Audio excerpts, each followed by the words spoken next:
Recordemos que es la estructura blanca que ven abajo al fondo que tiene un cartel. Ese es el edificio Mónaco. En pocos instantes será derribado de manera controlada. Estamos a la espera del sonido de esa última alarma.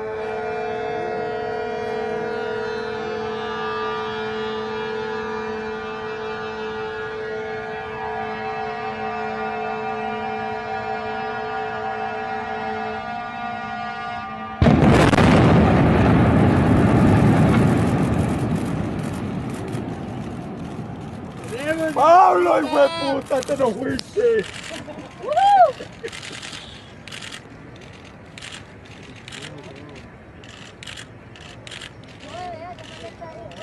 ¡Vamos, hijo de puta!